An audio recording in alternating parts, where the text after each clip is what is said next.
right, welcome back, folks. This is Concept Pending. This is the Heroes and Villains podcast where we discuss, what goes into what we make, how we make things, why we make things the way we do, and, all sorts of things geeky and nerdy that we are all into. It is the 25th anniversary of The Phantom Menace, which was the first Star Wars film after a 16-year break in the series. And everybody lost their fool minds when it happened. People were camping out. People were in sleeping bags. I remember I got up early in the morning, like 8 or 9 o'clock, and stood in line for hours to get my tickets that day before the theater opened. Oh, yeah. But there were people who'd been waiting for days in a tent when we got there. The line was already out of the door and around part of the building. Yeah, I mean, the hype was huge. Oh, yeah. The marketing was incredible. I actually heard this really fun fact about that. That Waterboy, the movie with Adam Sandler, that the first week and the second week, it was like breaking records, right, in the box office, but it's because the trailer was attached to it. So people were paying full price to see the movie just to see the trailer and then leaving. Makes sense. And it's like some of the other movies kind of noticed that, so they added a second showing at the end of the movie so people would actually stay through the whole film. To watch the trailer at the end. To watch the trailer again, yeah. I mean, if you know how long the runtime is, maybe you just go out and get a soda and popcorn, play in the arcade, go back in after. Yeah. I mean, Waterboy's not bad. Yeah, no, the movie's so funny. Yeah. I love Waterboy. Mm-hmm. Yeah, I remember it. I was in high school, and I remember my buddies being like super amped up and all of us being like, oh my God, Star Wars is coming back. Oh my God. Because we were just like little kids introduced to it by our parents. And like I said in the past, honestly, the toys were the things that I related to more so than the films at that young age, because there's a lot of things in those films that were like over my head as a kid, but then as like a teenager or whatever in high school, I was super stoked for Phantom Menace, and to see like a new villain in the Star Wars universe was like very exciting. And he was so different. Yeah. Yeah. And there was so much hype around that, around Maul specifically. But yeah, so it's the 25th anniversary. Greg and I were pretty well versed since, seen it multiple times. Yeah, from a long time ago. But we recently found out that our dear friend Myra, who I know is a huge Star Wars fan, had never seen The Phantom Menace. I mean, it's true that you can't do everything, right? Yeah. I mean, listen, most of you guys got introduced to Star Wars like by your parents, right? Or probably an older sibling. I grew up basically in Mexico, so there was no Star Wars in our situation at all. So I didn't grow up with it. Honestly, my only point of reference for Star Wars growing up was the Muppet Babies. Did y'all ever see that? Yep. But they would pretend, like Miss Piggy would always get 2 donuts and pretend to be Princess Leia. And that's really all I knew. But I do remember when the hype, I mean, it was everywhere. Like everywhere you went, you could see it. But I mean, of course, I'm not going to watch this movie that's, the 4th in 3 that I've never seen. And, we just didn't really grow up around it. And then as the years went by, it just kept following further and further down the list of to watch. But I'm glad I finally got to experience it. Well, and I'm sure you heard a lot of reviews that probably that too didn't encourage you. Yes. And then I think at one point, so my husband is a huge Star Wars fan. So since we've gotten together, has wanted me to see all of them. But he's told me, I would like to find the unmastered version. Oh, yeah. Because I feel like you're going to get thrown off right away. And admittedly, when I saw the graphic difference, it kind of threw me off a little bit.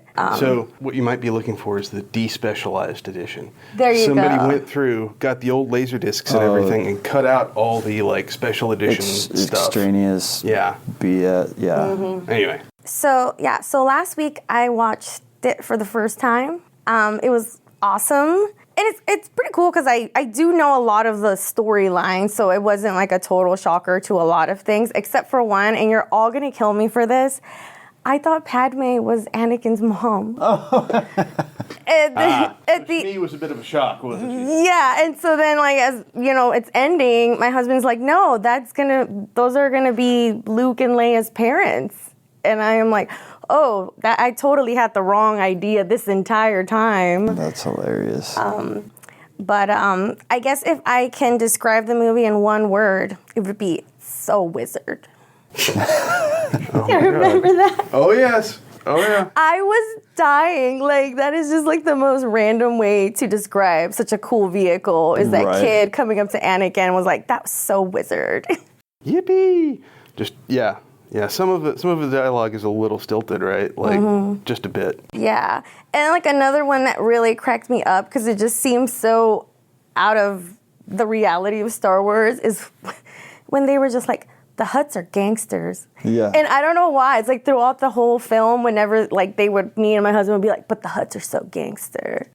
I think they were trying to like explain a lot. You know what I mean? Well, the lore building in it is insane. It's amazing. Right. Right?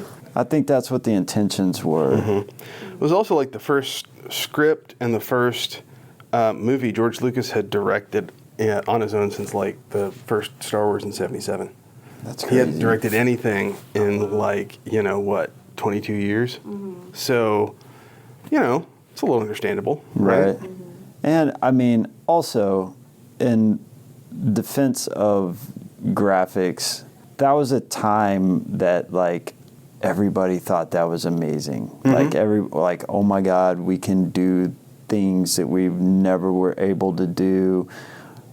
Imagine what we could do with Star Wars, Unfortunately, I made the mistake of watching it in 4K when I rewatched it recently, and those computer effects look a little ragged. oh yeah. When it's that high res. Yeah. But they weren't intended for that. They were intended to be, shown basically on film, right? Right. With grain and everything. So, yeah, 4K is too clean for it. So, Jar Jar Binks. So was that like that was the first time you ever like actually saw him in action? Yes. I mean, of course, I've heard about him a lot. Yeah. But it was the first time actually watching him in a film. And it's like I kept telling myself, just give it a chance, because I know everybody's already kind of like poisoned that well. But he's not that bad. He gets a bad rep. The part that was kind of my favorite is when he burnt his tongue. Yeah. In between the pod racers, because I was like, okay, we get a little break. Like electrocuted him or something. Yeah. Okay, when major IP owners have to create something that speaks to like the entire audience, right? They have to capture kids. Yeah. Right? They have to capture adults. Like they have to tell some sort of storyline that's like that resonates with both. Obviously, Jar Jar Binks was like the comic relief and the accidental hero, right? Like that's what his role was. The execution wasn't quite right. Right. Like you can see what he wanted to do and how it should have worked, but it just didn't quite land. Well, yeah, I think maybe if he wasn't 100% CG, it maybe would have worked better. Definitely. Like- Yeah. A little too cartoony. Yeah, it kind of looked like it didn't belong Yeah. in the realm. Like he was out of place, and you can tell when like Obi-Wan's like talking to him, you can tell he's not He's not looking there. at him. Yeah. You're like, this isn't right. I mean, it would be just funny if at some point in the movie, Jar Jar goes, "Hey, Misa, eyes up here." I read that Ewan McGregor was like, oh, I was the best at showing up and looking up. Like in every scene, because it's like he didn't have a lot of speaking, but I just thought that was really funny, because then after that, I just kept noticing it. So when I first saw him on the film, my husband totally threw me off because he is like a really, really big movie buff. So he notices so many little things, and right away he's like, "Do you see the continuity issues with the hair? It's a wig right there, and it's not." And I'm like, "Nah, that's all I'm going to look at." And so it's Wow. right? Yeah. It was just like, stop telling me these things, because I'm not paying attention to the story. I'm like picking at the little things. But when I saw the really long braid in the front, and then the little tail, I was like, there's a lot going on there. But then when I was looking up stuff later, that I didn't realize that was like I always knew the Jedis had like a little hair piece that grows, but I didn't know that basically how long it is how long you've been training. Yeah. And then when you were a Jedi officially, then they cut it off. So that was really interesting. I didn't know that whole story, but I was also like, you've been training for a long time, because that was a very long little braid. Yeah. Again, the like story building, right? Like explanation of all that stuff. And it was really cool seeing the origin of Darth Vader, of course. I mean, of course, growing up, I've always seen the memes of angry Anakin. I hate sand. Yeah. Yeah. I used to work with a guy who would just randomly, in the middle of a shift, be like, I hate sand. And then just like, Joe was weird, dude. Yeah, it's like I feel for him, because when he was so excited to show his buddies his little pod racer, and they were bullying him. Like, they were so mean to him. And I'm like, see, that's how it starts. Just bullying. And then at one point, like, they introduced the mom, and I told my husband, I'm like, she ends up getting killed, right? And that's how he goes full. That's one of the instigating incidents that pushes him over the edge. Yeah, and so then I'm like guessing, I'm like, was it Obi-Wan? No. Was it Qui-Gon? And I'm like going down the list of characters, and he's like, no. And then I'm like, R2-D2? But yeah, the pod racing scene was really fun. The set pieces in the movie are amazing. Like, they are well thought out and executed, and really fun to watch. Like the pod racing, the lightsaber, like the scene at the end where it's cutting between the lightsaber duel and then the commandos trying to infiltrate the palace, and then the starfighter scene. Like, all of that cutting back and forth is really, really awesome. That's awesome. Yeah, so that whole sequence was really cool to see, and seeing all the different flags. I didn't know those were a thing, so that was really cool. But as you're watching the racing, it's like, everything's going on, and then all of a sudden, I see the Tusken Raiders show up, and they're just straight up murdering people. Like, they're just taking shots. Yeah, they're just taking, and I think that the announcer makes like a comment like, oh, that one hurt, something to that veil, and it's like, no, it didn't hurt. He was killed. That person's dead. Yeah. Yeah, like when the pod racers like explode and crash, and it's like, okay, that guy died. Yeah, I'm like, it turned into like Death Race all of a sudden, so I didn't see that coming. I noticed for the first time when I rewatched it the other day that when the Tusken Raiders go, it sounds like a donkey braying. I mean, literally sounds like they sampled a donkey or something. Like, I don't know if they did, but... So you know in the original, right, like when they went back and cut it in, I guess, New Hope, when they're like, you can fact check me or whatever, but I think in the original cut, he just goes, like that. Yeah. And then when they went back and cut it, they duped it. Yeah. Wow. So he was like, That's awesome. And then obviously they're like paying tribute to that in episode 1 when they have him up on the rocks taking shots and going.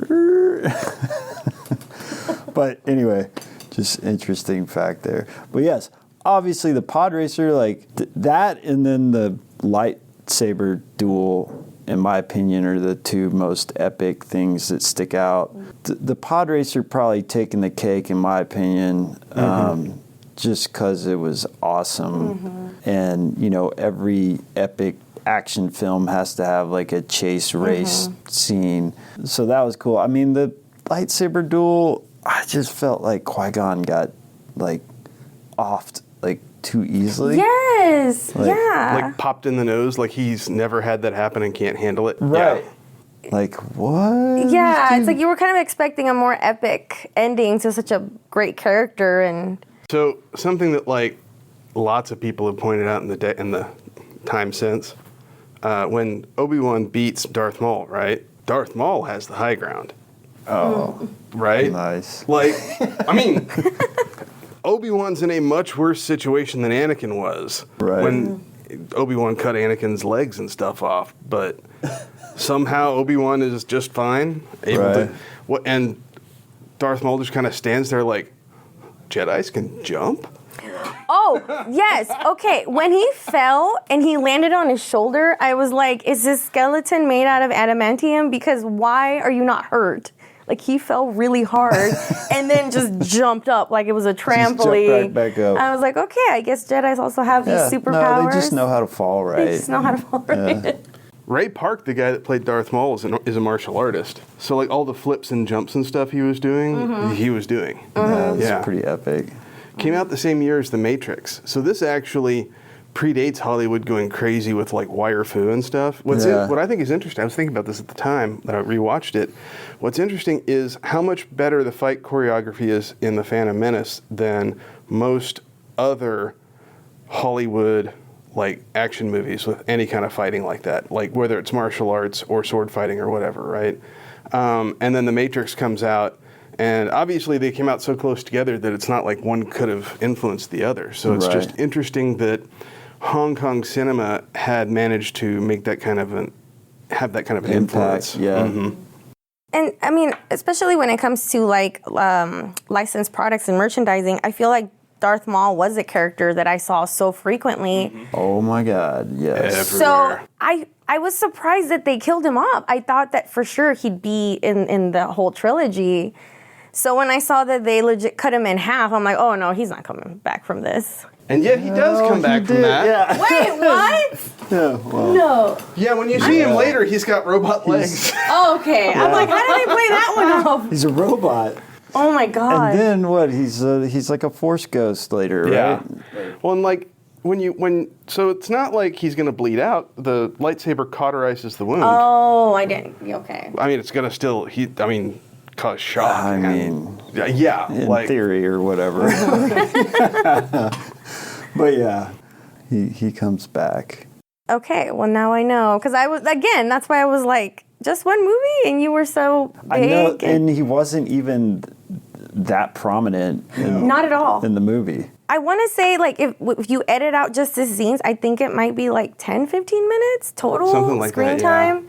But he just most has of that's that fight. Yeah. But I think he just has a strong presence that it makes you feel like you saw more of him than you actually did. When they were developing that character, George Lucas went up to the guy doing the character designs and was like, "I want you for this like Sith Lord to just draw the scariest thing you can think of."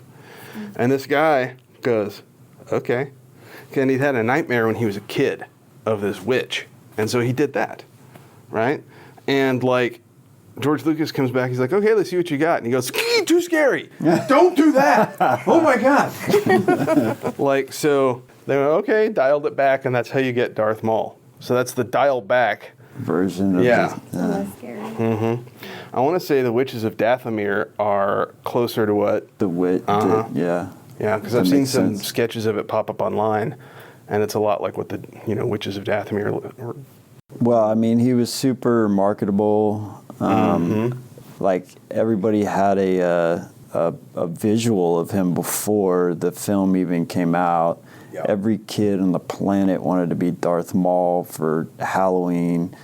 The double-bladed lightsaber, oh my God. Oh, yeah. Star Wars Kid, you remember that? Early meme?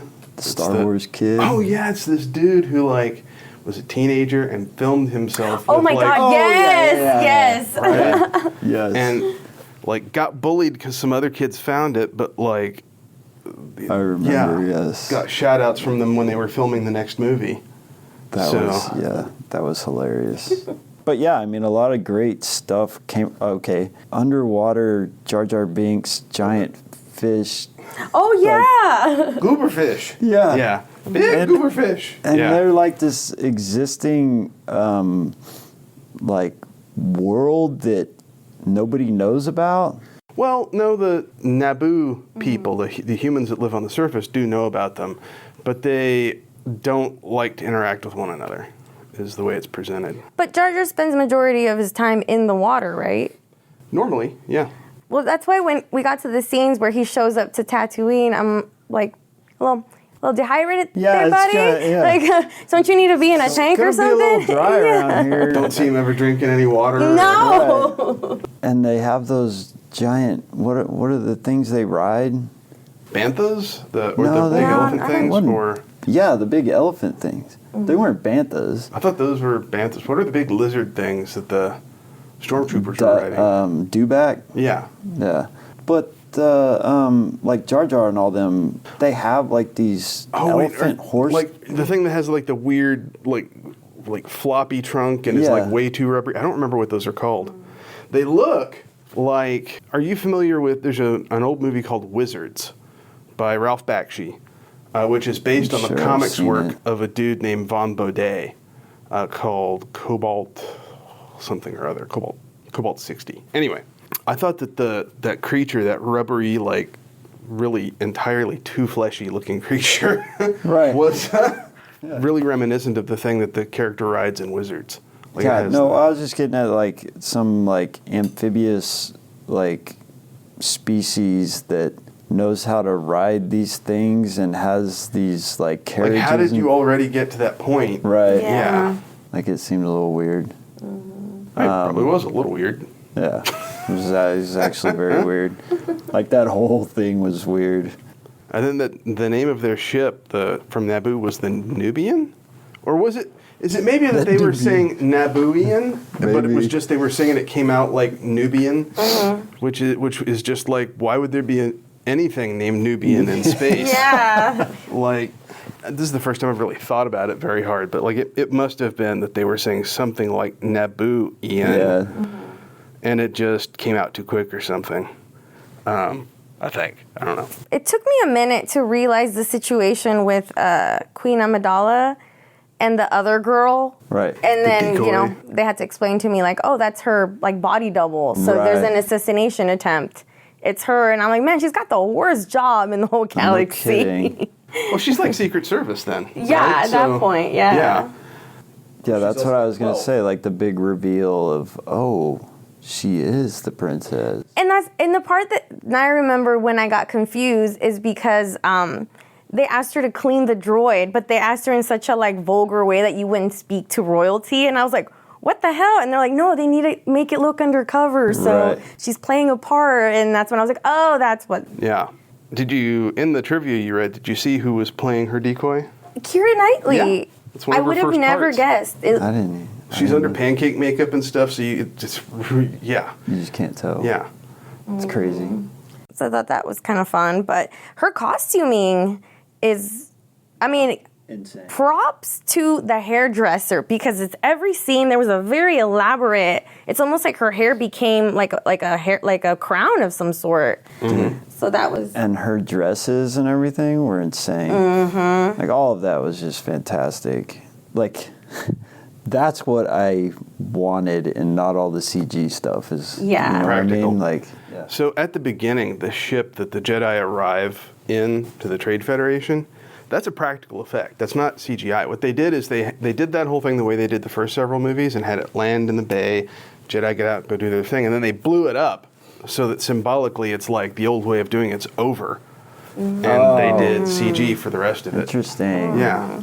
Well, I mean, it was early days, right? And since then, a lot of people have found that like all CG isn't necessarily the best way to do it, but you can use it to do things that you can't just do with practical effects. So it's like anything. You learn how the tool works finally, and you put it to its best effect. And I think having a blend of the two would be the ideal scenario. But anyway, it's been a little bit since I've seen it, so I know it's like the guys take over the trade route, block them off, right? Like cut them off. Yeah.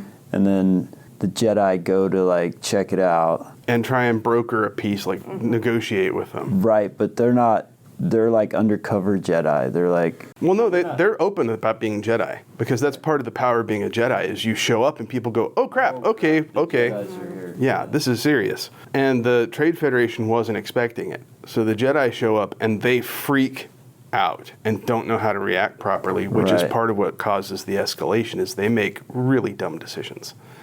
Darth Sidious doesn't help anything by telling them to kill the Jedi. Yeah. Yeah. So is Darth Maul essentially like assassin? Well, he is the Phantom Menace. Yeah, he's the Sith. He's the apprentice to Sidious. Except Darth Tyrannus, right? Lord Dooku, Space Dracula, was. That's why they cast Christopher Lee partly. Had to have already been an apprentice, or Sidious had to have already been working on him, right? because it's just he was a Jedi, but he's like too far along on the dark side. I'm just saying that I think that Sidious had more than one iron in the fire, as far as his apprentices go. And then General Grievous was also a Force user. So, like, there are all these things that Sidious is doing, even though Yoda's like, there are only ever 2 Sith at a time. Right. But, like... It's a rule of 2, right? Like, it's you, your apprentice, and then... But, like, on the... Of course, if your apprentices don't both know, that there's another apprentice, then they wouldn't be able to work together to kill you. Because I would assume that's why. Like, the Sith being how they are, there can only be 2, because if you get more than that, then they start conspiring against each other immediately. Right. Yeah. And ultimately, the apprentice offs. Yeah. Yeah. Or the master offs the apprentice when they stop being useful or get twisted. Yeah. Start over. It's handy. It's like Kleenex, man. They just, toss it away, get a new one. So then in Qui-Gon and Obi-Wan and Anakin, Obi-Wan is Qui-Gon's apprentice, but now Qui-Gon finds Anakin and sees him as the chosen one and wants to take him on. So isn't that a conflict with the rule of 2 with the Jedi? Well, it would be, except that Qui-Gon was like, okay, but like Obi-Wan's actually ready for the trials. Right. He's ready to become a Jedi. Well, he decided that then. Yeah. He was probably thinking about it, but was like, okay, rip the Band-Aid off. Yeah. Yeah. Well, I think he was more like, actually, this kid is like way more hardcore and awesome, and we got to bag this kid now, right? So I'm going to say you're good because we need to get this guy. What would happen if Anakin went out and didn't have someone like trying to steer him the right way, right? You mean what would the outcome have been? What would his? Yeah. Like he's so powerful, like, even if he didn't develop like Jedi-like abilities, he would still have been a potentially just dangerous force loose in the galaxy. Yeah, or maybe would have been better off. You know what I mean? Yeah. And not influenced so hard and so like tortured and then turned to the dark side or whatever. Like maybe. Did you ever have the conversation with friends like after watching it going, so do you think the Jedi were essentially selecting so many people out of the population who could use the Force that's why they were having trouble finding people who could find the Force, is they weren't having kids anymore? Right. Yeah. They had pulled them all out. Yeah. And this is the first we see the Jedi Temple, right? Yeah. Yeah. Yeah. And then you get this like bigger understanding of like this whole organized Jedi like organization, right? Mm-hmm. Like it had been hinted at, but it wasn't really spelled out before. Yeah. Right. It was just like, oh, there's these Jedi and they train people, and if you're force sensitive, then maybe you have potential, but somebody has to bring you on and train Defenders of peace in the galaxy, that sort of thing. Right. But that film is the first time we see that it's like this organization, I guess you would call it. And the kind of hierarchy it has, right? Yeah, because I didn't know that all of that existed. I mean, that was the first time we knew of any of it, right? George Lucas like went ahead and just laid it all out so we could see it. That's, like I was saying earlier, the world building in it is amazing. There's so much to unpack. We were just like, oh my God, like, okay, so that's how it works? Like, and then you got all these little Padawan kids like running around, like, those are all potential disasters, or, you know what I mean? Yeah, at times it's a little like a little kid telling you all about his favorite dinosaur, right? It's just a flood of stuff. Yeah. And it's just, a lot to get there. But we also saw worlds that we had never seen. Mm-hmm. We saw sets that were incredible. Like the Jedi Temple is pretty amazing. Mm-hmm. I want to say that like the interiors of the Jedi Council chamber, after they had shot the whole thing, George Lucas decided that he didn't like parts of it, and they just replaced it with CG. Like the floor is CG. Really? Uh-huh. Interesting. Yeah. Didn't know that. I love the floor. I know you do. There were so many different books and things released about Star Wars around the movie, just like about the old movies, about the new stuff coming out, just like branching out and explaining so much stuff. Yeah. E.T.?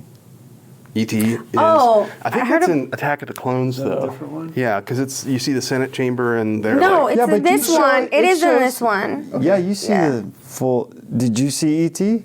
I read it later and then I went back and rewatched. So I'm not gonna pretend I spotted it. I think I remember, like, in the last time I watched it, because I remember specifically being like, I'm going to watch, where is it? And there's like 3 of them in the little pod. I've seen like screen caps of it where it's like frozen so you can see it clearly, but that was years ago. So Is that just like a George Lucas thing, or is that like a... it's a reference to his buddy, right? Okay. He and Spielberg have known each other forever and are just friends. Do we have these props that we're going to... No, because it was all CG. Yeah, it was just it was an Easter egg for his friend. And like it's kind of like how C-3PO and R2-D2 show up in Raiders of the Lost Ark. What? Yes. They are rendered on some Egyptian hieroglyphs in the background on something. Okay. Yeah, it's sneaky, but they're there. It was really cool to see C-3PO start off without the shiny exterior. I had no idea that. In my opinion, the coolest look he's ever had. I know. Like, that was awesome. Yeah. And the fact that, like, Anakin was building him. Yeah. Like, that's way cool. And that's one of those things that I get the feeling that something about Jedi and people who are Force sensitive is being able to like work on stuff because they can like feel how it's supposed to go. Right. That's why Obi-Wan was behind working on the engine while everybody else went into town, right? He was stuck behind working on the hyperdrive, trying to get it functioning. But you talking about them sensing, I also read a really interesting fact that they had a crate with 30 different hilts. And they went up to... Sam Jackson? No, it was Qui-Gon and Obi out of character, and they said, quick, you have 10 minutes, pick one. And they were panicking, saying, why do we have to pick so fast? And like, because as a Jedi, you should naturally gravitate to one. You shouldn't, like, and so I just thought that was really interesting, that even off-scene, they were already kind of taking in some of the elements that their characters would do. Liam Neeson and Ewan McGregor spent so much time hanging out together on and off set while they were filming that everybody else on set in the crew just referred to him as gin and tonic. Nice. Gin and tonic. So Qui-Gon is the one that noticed that there was something special about Anakin, and that's why he kind of took him on board. But one thing, watching the movie was like, why is everybody here so trusting? You're all strangers. Like, why is all of a sudden all these random people with this child in this house having dinner? And then they just, he just went with them. So. Well, yeah. Well, they were like prisoners. They Slaves. Yeah. So. And so he was racing. If he won the race, he was going to win his freedom, right? He didn't know that, though. Well, yeah. Yeah. He was trying to get the part for the ship, right? Like. He's in it for the love of the game, man. Yeah. And that's funny. I mean, the whole thing was like, oh, our ship broke down and we stumbled across the most powerful, Force-sensitive Jedi kid in the galaxy. And then obviously the garage and the building of the pod racer and everything was awesome. I mean, Watto's like one of my favorite characters. Yeah, Watto's fantastic. Yeah, that's a great. I'm a Toydarian. Mind tricks don't work on me. Yeah. Only money. Yeah. And like a young Jabba the Hutt too. Oh, yeah. He's like nice and slim. Like,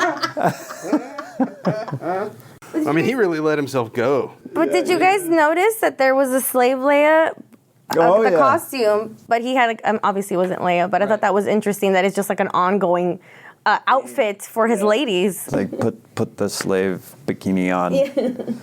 But yeah, it's funny because it's all just like by chance in this like sequence of events that they're like, oh my God, this kid, he's the chosen one. His poor mom. And you got to give it up for Yoda, who the whole time is the only person really going, chosen he may be, but for what?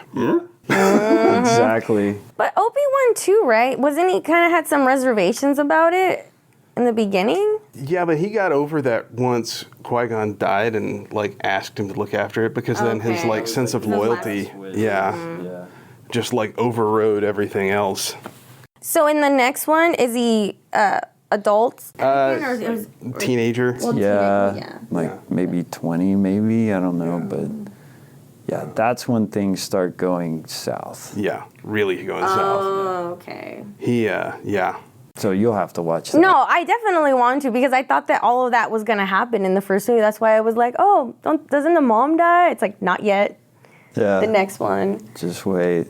But yeah, I mean, like, it's not my favorite Star Wars, obviously, but we're now at a point that it's been around for 25 years, and a lot of people grew up with that as their Star Wars. And as much, flack as they've taken over the years, there is like a huge following to those prequels that I can't say like I relate to as well as I know others in this building do.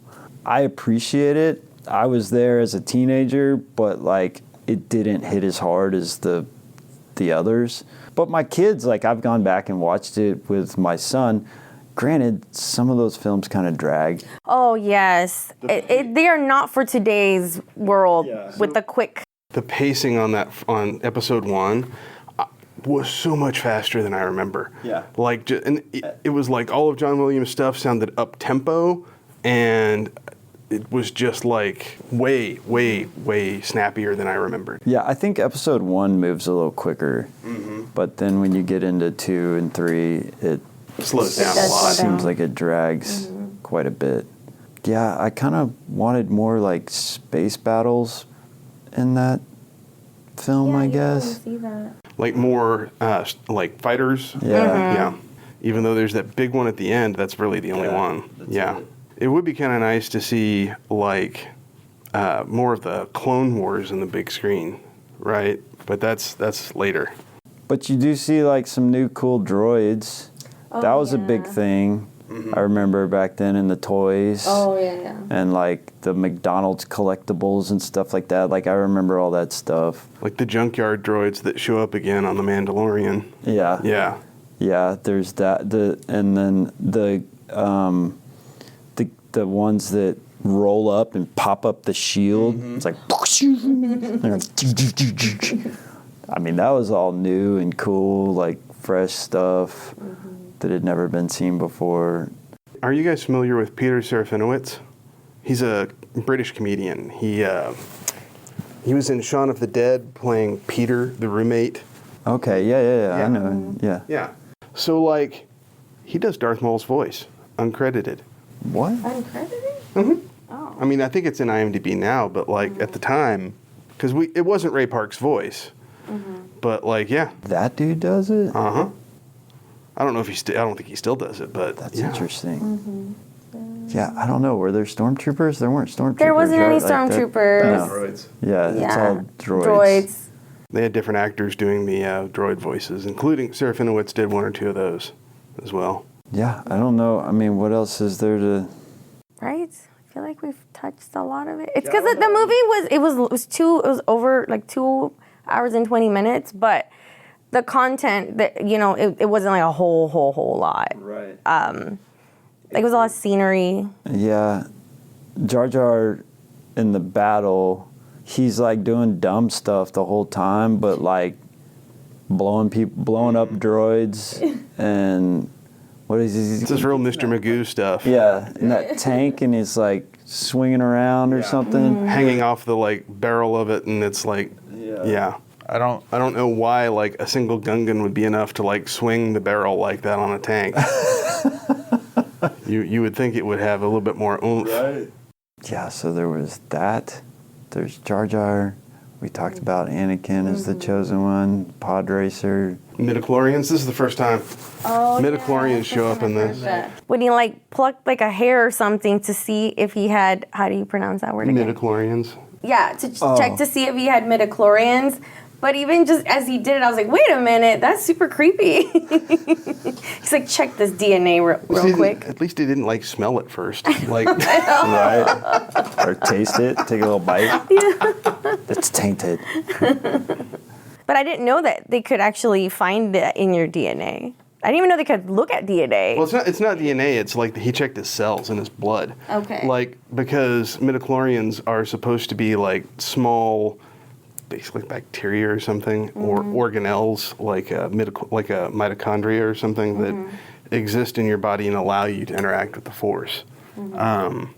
And they exist basically as like a hive mind, so that they're all connected to the Force and they're talking to you because they can read it. And it was supposed to explain it, but you're like a vessel for it, right? Like, yeah. So like we are already organisms that have multiple organisms inside them, right? Like our intestines and whatnot have different bacteria and help us process stuff. So that is not an unusual option. Of course, but the problem is that it takes the explanation and kicks it down the road. It doesn't really explain anything, because you're saying, you go, well, okay, so how can a human or someone who can use the Force, how do they interact with the Force? Oh, they have midichlorians inside them. Okay. How does a midichlorian interact with the Force? Right. Moving on. Right? It doesn't actually explain how an organism interacts with the Force. It just says this other organism does it. Right. Well, this other organism makes you capable of interacting with the Force. But how does the other organism do it? Right. Yeah. But without the two. But you could just say that, have some other explanation for how people do it. I'm just saying that, like, if your fundamental question is how is it that a living creature interacts with the Force? Is that it has this. But, like, the midichlorian is a living creature, right? And, like, how does it do it? Right. It doesn't actually answer the question of how a living creature does it. It just offloads it all, outsources it onto one specific creature, and then stops asking the question. Well, it'd be a pretty difficult thing to explain, I think. Well, yeah. I'm not saying they should have. Right. Or could have. So speaking of questions, do they ever tell us who is Darth Vader's dad? Yes. Yes? It's a virgin birth. They say it outright. Okay, she said it, but in my mind, I was like, wait, like he's Jesus Christ? Like what? But is that real? Yeah. Okay, I thought she was just trying to be the like midichlorians metaphorical. impregnated her. Oh, that's weird. Okay. Well, yeah. Yeah. It's weird and gross. Yeah. Or I guess, I don't know. Yes. I mean, I don't. Maybe it's not. It is one of those things you shouldn't think about too hard, because it gets really weird really quick. I can't help. My brain's thinking about it. I'm like, stop, shut it down. Like the midichlorians, like, could anybody pick that up? Obviously, they don't have the same DNA as a human. So how would that work? What is... So many questions. Is he half midichlorian? Is that why his count's so high? Yeah. Definitely some reading material for tonight to Google. Yeah. It's weird. So they never actually straight up say that Palpatine is the Emperor, but like they're telegraphing it from a mile away, right? If you'd never seen the movies at all, you might come away at the end not realizing who it is, but you can see like a good chunk of his face even with the hood up. Yeah. So that's pretty obvious. Well, I mean, to us now, but yeah, I guess maybe if you had no clue. You already knew that Palpatine was. Yeah. That part, I was aware of. But yeah, I really look forward to seeing the evolution of little angry Anakin becoming full Vader. Yeah, he's like super cute and lovable in this one, but as all kids go, when they become teenagers, they're just not all that lovable anymore. They're angsty. Yeah. But yeah, I mean, like all these, there's just so many relations, like, the whole Star Wars, everything is built on, like fatherhood and like doing the right thing and like family and all of this, right? And there's like so many connections there. Like showing how abdicating that or not following through causes so many problems, and surrogate fathers and things, and yeah.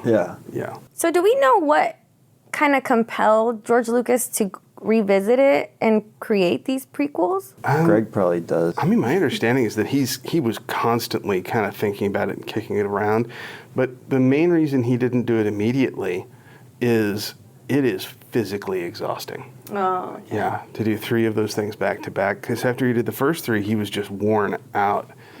And then once it had been enough time and he had, physically recovered, but then had gotten to a point where he's like, okay, I'm willing to do this again. Right? It only took, 12? 16 years. 16? Between Return of the Jedi and The Phantom Menace. Also, I mean, it's got to, you got to take all those 3 films, the original trilogy, and then figure out how you're going to explain the intricacies of everything you've already started. So, like we're saying, all of the storyline and content building and everything else, that took a lot of time to like figure out and then have to explain it in a film. Well, and he had other things that he was kind of floating in the press, like he would hint at things he wanted to do, but then he didn't really get around to doing that part. Like the Book of the Wills, Wills, he talked about that on and off in interviews for like years, and then just didn't do anything with it. Yeah. I mean, it's one of those things, it's your own playground, right? You make the pieces and you play with them and figure out how they go together, and yeah. Well, and I think the Star Wars community as a whole like pitches in, and a lot of these things derive from like fan built theories and stuff. Yeah, especially now. Yeah. It's gotten to where it's got its own ecosystem. Right. Yeah. Always like when I'm looking at Star Wars stuff and the stories, like in my brain, I cannot fathom how one person created all of this. He didn't. Yeah. There's a team, right? Like a lot of the visuals and whatnot, you had like Ralph McQuarrie doing the concept art, and then you had... No, I mean just like conceptualizing the idea. Right. You know what I mean? But well, I think it's a lot of like, I have this idea and you can explain it a little bit, and then somebody else is collaboration and blah blah blah. Yes, and so how do we explain that? Well, if we do this, but you're right. I mean, it's still somebody had the idea. Yeah, and imagine like being him, and you made this one movie. You're taking a gamble, and who would have thought it would have become what it is now? I mean, George Lucas. So what he wanted to do Flash Gordon. He tried to get the rights, and King Features Syndicate was like, "Who are you? American Graffiti? No, get out of here." And then he was like, "Okay, well, I'll go make my own." He sure showed them. Well, and then in 1980, they did their own Flash Gordon movie. They sure did. But like if they'd said yes, everything would be a lot different, right? I mean, we can go on forever, but like, of course, there's like the storyline and the effects and the prop building and all of this stuff, but also the character like building and the actors and actresses that were chosen to play those parts. And the level of input they had in the process. Like, whether or not they were told they could. Right. All of them, like, were like, we're doing this, right? Yeah. And I think that's... important, and it's part of why it works. Yeah. Yeah. Because if you just have very bland, acting and poor writing for the, for those actors, it's just gonna fall flat. I don't care how cool it looks. It's just gonna. Yeah. Well, and we've had lots and lots of movies since then that maybe look pretty cool, but are missing lots of those different elements. Yeah, and I feel like, I'm just gonna say this, right around that same time period as the prequels, you got a lot of specifically that. Yes. Lost in Space is a good example. Yeah. So, like, oh my gosh, we can do CG. Let's just Let's go crazy. Yeah. Exactly. They hired a bunch of big actors, but they didn't do anything interesting with it. They didn't, They didn't write it well, and they didn't. The actors didn't. The 90s Godzilla movie is another good example, right? With Matthew Broderick, which you don't want to blame too many people. But like, let's just start calling them all out. But like that one really just was a head scratcher, Like they took all the stuff that made Godzilla cool and like got rid of it. Yeah. Right? Yes. It's just so far removed from reality. You're just like, okay, whatever. Well, now. and then the fight scene at the end of The Phantom Menace, they're actually doing it. Yeah. It's not, and again, Matrix came out the same year, and even though they're using wires and stuff, it's still somebody who is being impacted by the laws of physics. Yeah. Which is where the Matrix sequels kind of fall a little bit, right? That again, they became unmoored and they went a little too crazy with the CGI, and so that broke some of the ability to believe in it. It's one of many problems with the Matrix sequels. It's also like something that bothers me about Yoda in his scenes. Oh So my God! they And went this back and one fixed is that. rough. So like if you go and watch the first cut of the Phantom Menace, it's that puppet that doesn't look right. Yeah, it looks kind. Yeah. I watched it on Disney Plus and they've fixed it. So it's a CG version that looks like the original puppet. So it's not as jarring as it used to be, because it was like the eyes weren't the same color and he looked like he'd had too much coffee, and he was very obviously being controlled by electric motors and stuff, and was just like too Janky. yeah. It's a small world. I was gonna say it looked like Showbiz Pizza or something, like, which there's a giant moneymaker, is a animatronic like Showbiz Pizza type thing, but all Star Wars. Yeah. Like, go get some money, Disney. They're gonna say, isn't that what Galaxy's Edge is? I mean, I don't know. I haven't been to Galaxy's Edge. Is it? Do they have like animatronic like? Well, I mean, they have Oh, in the droids. cantina. They're droids, right? Yeah, they have droids everywhere, but in the cantina they have like a little DJ. Or is it just a dude in like a mask and like?